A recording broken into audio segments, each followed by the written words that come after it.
We'll be quick. Yeah, we'll be quick. So is Dan done now or? No, he didn't give us a final day. He did, okay. He emailed everybody or just us? Oh, well, so Commissioner Augustine, Commissioner Augustine is resigning. He got a job. He's moving somewhere. Did he say where? he did say he got a promotion. That wasn't just a job. He Promotion. made sure that we know it was a promotion. Yeah, So good. that's better. But he is moving and he said, he didn't know a final date yet, maybe for June. But he's not here tonight, right? He's not coming tonight.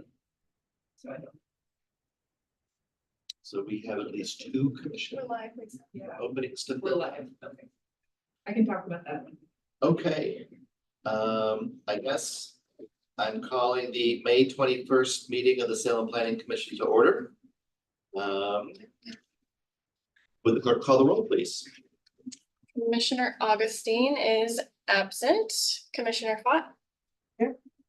Commissioner Heller is absent. Commissioner Rhodes? Here. Commissioner Slater? Here. Commissioner Tigan? Here. Commissioner Truitt is absent. Commissioner Vieira Brindell? Here. We have quorum. Excellent. I'm used to being the last one being called, and now I'm first up. It's weird, or second up. All right, do we have any public comments today? I do see no one. All right, in that case, we are going to do the approval of the minutes for April 16th, 2024. Commissioner Vieira Brindell. I would move that we approve the minutes of the April 16th, 2024 meeting. Excellent, thank you. Is there a second? This is the second most important activity tonight. I second. I second. All right, a second from Commissioner Tigan. Are there any questions or motions to amend on the minutes? We are all satisfied with the minutes. Hearing none, would the clerk again call the roll? Commissioner Fott? Abstain. Commissioner Rhodes? I. Commissioner Slater? Wait, hold on, she didn't vote. If you were at that, you weren't at that meeting. I was at the 16th, yes, but not. Oh, yes, you can vote, yes. Yes. Commissioner Slater? Aye. Commissioner Tigan? I don't think I was there. Let's say abstain. Commissioner Vieira Brindell? Motion passes. I know, right? Little embarrassing. Gonna feel a little foolish there. Right, especially when we call the meeting for it. All right, let's see. Special orders of, we have no public hearings, no special orders of business, no informational reports, no subcommittee reports, although I did say last time, for those of you who missed it, that we actually did have a wetlands committee meeting. It was productive. We are going to be focusing particularly on salmon and salmon-bearing streams and how land use affects salmon-bearing streams. So there's a real interest in restoring salmon in our urban streams. We have 3 urban streams that contain salmon. Well, it's a little spotty, so we're going to be focused on that a little bit. And one of our first outreach efforts is going to be to the state, which has a number of properties that are on riparian areas that are not well managed. So that will be kind of one of our first steps. So we hope to get a letter out here in the next couple of weeks. Any questions on that report? All right, in that case, I think we're already at the planning administrator's report. Yeah, just a reminder, I think we sent out the upcoming dates, because we have some weird stuff going on, and so we are having a public hearing.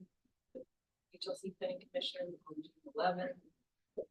It's very hard to book that night because chambers being booked for many things, so it's not a normal meeting night, but it is Tuesday, but it's off.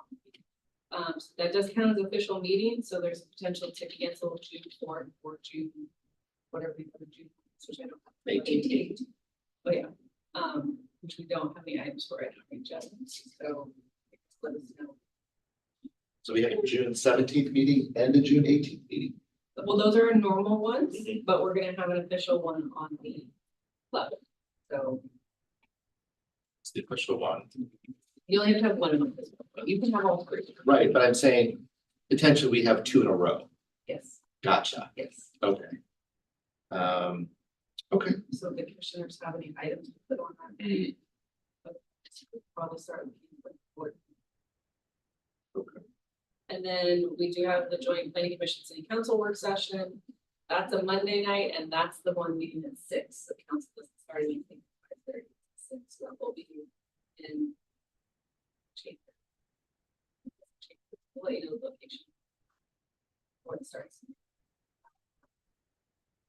You don't need to do anything to prepare for that, so you'll be learning all the information at the same time as the council. So we'll be presenting on what the housing production strategy is, what work we've done, feedback from all of you, where we should go.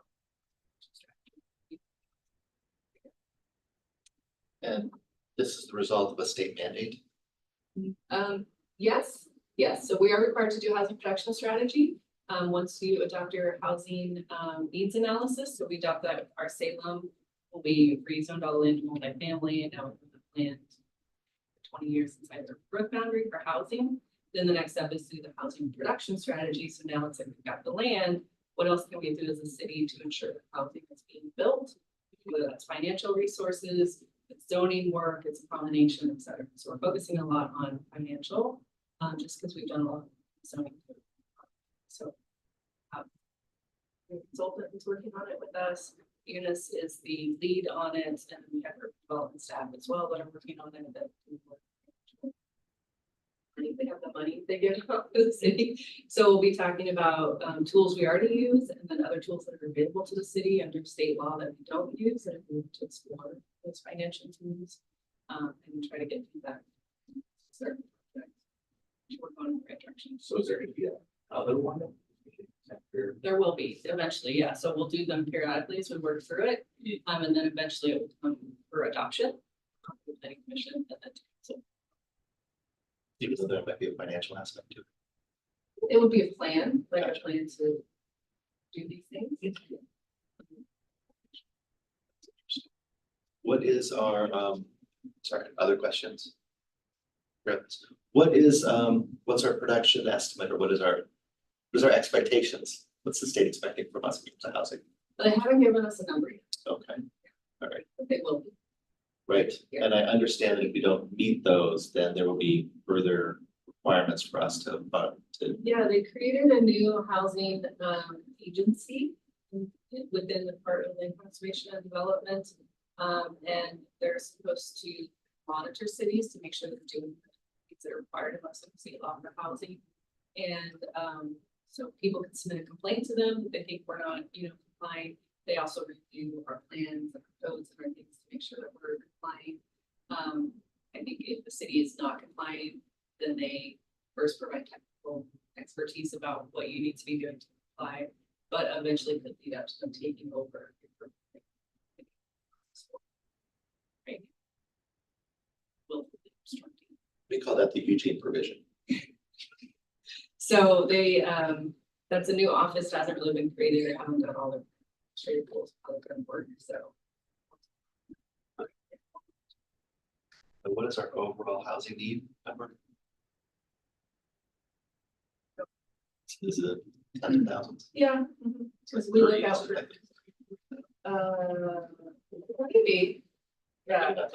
So we looked at it from 2015 to 2035. So for the housing needs analysis, it first population projection during that time period, and then we looked at based on education and income, what kind of housing are we looking for, and then what kind of land can the housing go on, and that's where we determine multifamily land. So we'll say that those projections are out of date now. Already. So, yeah, we've already received since then a different housing or a different population projection. PSU, they've taken over that process for the counties and just statewide, the projection for populations have dropped, right? So they don't expect as many people. And in Salem, they're expecting more people in the county than Marion County, which is interesting. Just ask county, and so the way they do it is they decide who's going to be in the county and then they allocate it to the cities. So the number has gone down a little bit there, and then obviously financially things have changed. And since we did our housing needs, as far as like people and rent speed so high, and then also since then middle housing is right, it wasn't even considered when we did our housing needs analysis. So obviously that's like a whole housing type that we're seeing people build, construct that we didn't even account for in any sort of projection. So will the housing production strategy be across median income levels, or is it just straight up market rate housing. No, it's No, it's sorry. across all. Okay. And then for our housing needs analysis, we do have to do a new one in 8 years from when we adopted it in state law, so it used to not have them. You didn't have a timeline for doing them before, which is why we had 25 years in between doing the ones we did, but now it's every 8 years, so. 6 years from now, we'll be doing it again, which again will be looking at our land supply, but we'll be including newer population projections and newer housing types and newer permit data, right, blue permit data. Is there a way to ensure that we're providing more affordable housing in service area and kind of amenity driven places? Because currently it seems that the majority of affordable housing gets thrown as far from city center as Main Street. And, you know, I think that's a really real disservice to people who are moving here. It's, you know, there's a 20% affordable housing rule, but that also tends to mean that it goes to the worst units in the building. And, you know, there's very little care in how that works. So is there a way that we can, Yeah, Trying I'm to not sure, but encourage that's the that kind of thing more. we'd be looking at. like, if you know, closer to the city center, the higher percentage of affordable units you need to provide to get whatever incentives? Yeah. Yeah, and really the only incentives we have right now are MUTIP, which is downtown, and then we have some other. So it's financially, right now, we don't really get any money to, we don't, but the state. The only other thing I have is, you know, we do have that one vacancy still, and now we're gonna have another, so. I don't know if anybody watched council last Monday, I wasn't there, but I went back and watched it, there was a recommendation from the council. Boards and commissions subcommittee, to appoint a gentleman to the planning commission, but that didn't pass, there was instead a vote to. Interview, so it was to appoint without interviewing, there was a long discussion about why are we getting interviews, the only folks that are interviewing generally are planning commissioners and budget commissioners. Some of you have been appointed without being interviewed, I know. Some of you went through the gauntlet, yes, and some of you didn't. I think Brad Nanke questioned me. Yeah, that's tough. Yeah, I know we sat. I was one where it's like, interviewing for this nor the funding committee. well, I don't know. I don't know. Wow. Wow. Skating. We all step within the halo of Commissioner Tigan. Yeah. I'm pretty sure, Holly did as well. Yeah. And so the motion that passed was to interview the top 3 candidates for planning commission. There's some confusion about what it means to be a top 3 candidate. They don't, you know, the subcommittee doesn't currently rank. Yeah, and there was some discussion about trying to push out more information about the candidates. Applications, yeah, so we don't have a new member. So with that. If people have thoughts, Yeah, you can definitely recommend people or share it other places that your networks or whatever. People are interested. Like even if the website doesn't currently say it right now, you can still just submit.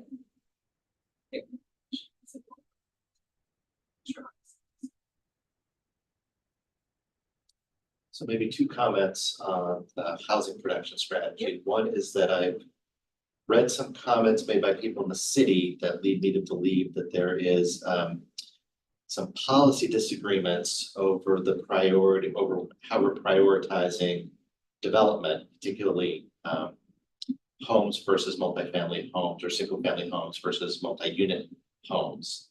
So that looks like that is an issue that may become more, what would the word be? More salient as we go along and hear more about it. That was a little bit alarming from my perspective, what was being said, but in any case, just to make people aware of that. And the other thing I think is that there is some pressure release coming from the governor on urban growth boundaries and tree protection.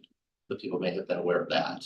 I think Commissioner Fott, you talked to me a little bit about there was a state governor advisory commission on how to deal with housing production, and some of that was kind of pushing towards expanding the urban growth boundary and reducing tree protections. Among many other land use policies that are in place for a reason. So they did, in the governor's bill that was passed a few months ago, there is an option to expand the UGB. There's a swap option. So you can pick land that's inside your UGB that maybe is like unserviceable or not desirable. And swap it with land outside, but this generally the same size and the same zoning category. But that's like as much details in the bill, so Mhm. there's a lot of, people start asking a lot of questions. But the state's gonna issue some guidance on that, so we as a city, there's been many inquiries from people about the city gonna pursue that. You know, like around Portland Road or something in a flatter farmland area versus maybe if that area of town that's not really steep, you know, if it's a West Salem, poison or something like that, or super service. So we're gonna wait for the state to issue guidance. And that would come to us, I assume. And UGB extension, yes, it does seem that they basically made it so nobody can appeal it, and it's very streamlined, I think, so the term they use. It's like not, you don't have, many of the things you normally have to do for UGB expansion, you don't. Doesn't sound To like do for UGB this. expansion, no. Maybe we should use a UGB swap. A UGB swap, yes. But it's kind of weird because it says like, oh, somebody being taken out can't appeal it, but it's like, well. It doesn't have the future value of it. I know there's people that live across the street from the UGB and they call every year, and be like, what is it gonna move this year? I'm thinking that- Sorry, I mean, it's just like, we Not this have- year. not this year, not in the 18 years I work here. The same guy, they don't. So, I mean, you know, it is very restricted out there. So we'll be monitoring that. Do the people that, if you're gonna swap land, do the people that you're swapping land with, taking over land, basically, do they have a right? It seems like no, seems like none of them do. They can tell us their opinion, but they can't. Which I could see some people, especially if they're in an area where maybe they're concerned their well is going to fail or something like that. But then some of those people might not if their neighbors kind of the petitioners. So definitely would require a lot of outreach despite the governor's bill. A lot of legal expense, it sounds like. Keep Brendan a job, you know? That's gonna have a whole team reporting to him if something like that happens. Yeah, so we'll see how that goes. Yeah, I think that's all I have. Questions? Right, I'm sure I did. Anyone else? All right, should we adjourn? So, any concern with canceling the June 4th meeting at this point? Or do you want to wait to decide to get a little bit closer? What's the deadline, Jen? Do you remember? Monday. Yeah, Send out. latest. I mean, I have no problem. Oh, it is a holiday, you're right. So Friday before, yeah. I have no problem canceling. If I don't cancel. We do still have plans to bring the staff to talk about where Gold Live's at and then the blood bank program. We just haven't landed on a date yet, so it came on because of the natural resource planner left the city, but we're still trying to kind of date school go back. All right, thank you all for coming. Good. I thought from June 17th.